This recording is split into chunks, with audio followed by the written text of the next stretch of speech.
अपने साहिबान आपके विराजमान सामने विराजमान है। उदाहरण के तौर पे जैसे मैं जिले की लाडली अंजना मेघवाल भी आपके सामने विराजमान है। इन्होंने अपना जो करियर किया है ये एक बालिका शिक्षा का रूप है। बालिका शिक्षा के रूप में आपने जाना होगा, अपने यहाँ डिप्टी प्रियंका कुमार जी वो भी अपनी बालिका शिक्षा से है। इस तरह के कई ऐसे उदाहरण हैं जो अपने जिले के भी हैं, बाहर के भी है। बाबा साहब का ये सपना था वो करीब करीब पूर्ण की तरफ जा रहा है। शिक्षा ही एक सर्वगुण है और समाज को आगे मार्गदर्शक के रूप में जो यदि आपको करना है तो शिक्षा के रूप में आपको काम करना पड़ेगा। बाबा साहब का जो एक सपना था शिक्षा का, वो एक शिक्षा का रूप है और शिक्षा के माध्यम से ही अपने यहाँ विराजमान जितने भी राजनीतिक हैं या और भी कोई पदाधिकारी है, यदि उन्होंने शिक्षा का ग्रहण नहीं किया होता तो आज ये इस मंचासीन या हमारे सामने विराजमान शिक्षा के रूप में जो प्रेरणा ली वो आज हासिल नहीं होता। एक शिक्षा का ये मंत्र बहुत ही बड़ा मंत्र है। किसी भी व्यक्ति, परिवार या समाज या देश प्रदेश को प्रगति की लाने के लिए अपनी शिक्षा का बहुत बड़ा महत्व है।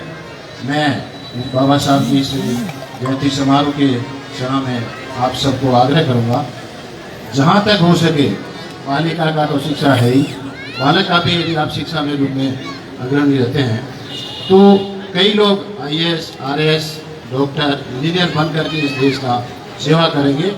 ये एक शिक्षा का महत्व है। इसके साथ ही एकता का जो एक रूप बाबा साहब ने दिया था, एकता भी एक बहुत जरूरी है। प्रत्येक समाज में हम देखा होगा कई घटक बने थे, संघ, मंच, मोर्चा, सेना, परिषद, ऐसे कई घटक हैं जो समाज को एकता करने में बहुत जरूरी है, जो दुनिया बनाए रखा हुआ है।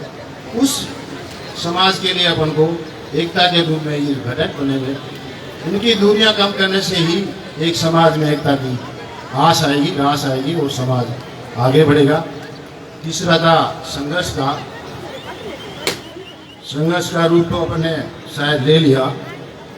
विपरीत संघर्ष हो रहा है। कल अखबार में देखा होगा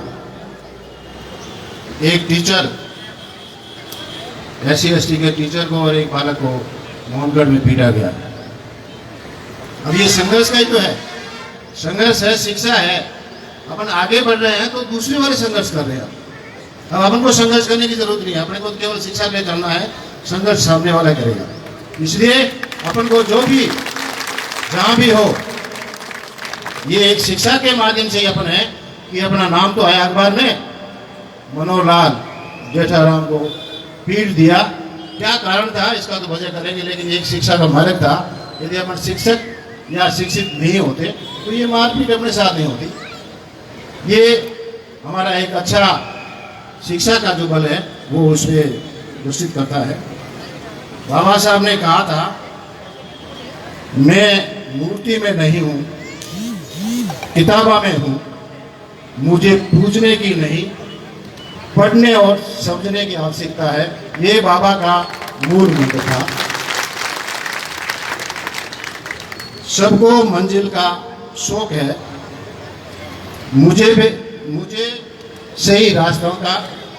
लोग कहते हैं पैसा रखो, बुरे वक्त में काम आएगा।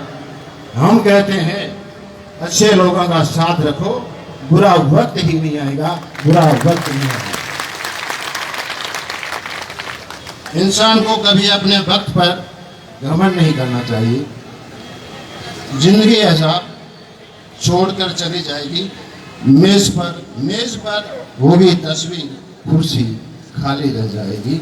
साथियों, ये एक समय है, अपन को किसी भी समय में क्या हो सकता है ये उचित नहीं है। फिर भी अपन को आज जो ये पंडाल में विराजमान है, नई मूर्ति का अनावरण हुआ है, ये बार बार खंडित करना मूर्ति, ये भी एक संघर्ष की निशानी है। लोगों को चलन होती है कि बाबा साहब बार बार, हम तो उनको तोड़ रहे हैं, बार बार ये ऊपर चढ़ जाते हैं। तो साथियों, उन लोगों को कह दो बाबा हमेशा ऊपर ही थे, ऊपर ही रहेंगे। एक हाथ या आंख या चश्मा तोड़ने से कोई फर्क नहीं पड़ेगा। ऐसे हाथ और अंगुलियां यदि कटनी शुरू हुई तो लाखों करोड़ों में आगे आ जाएगी। इसलिए इस मूर्ति का सम्मान करें, सब समाज सम्मान करेगा, ऐसा मैं विदित करता हूँ। आज इस आयोजन समिति द्वारा मुझे मान सम्मान दिया गया, इसके लिए धन्यवाद। जय भीम, जय भीम, जय भीम। बहुत बहुत धन्यवाद भारद्वाज जी आपके इस सार्वजनिक उद्बोधन के लिए। जैसा कि नारायण दास जी ने भी बताया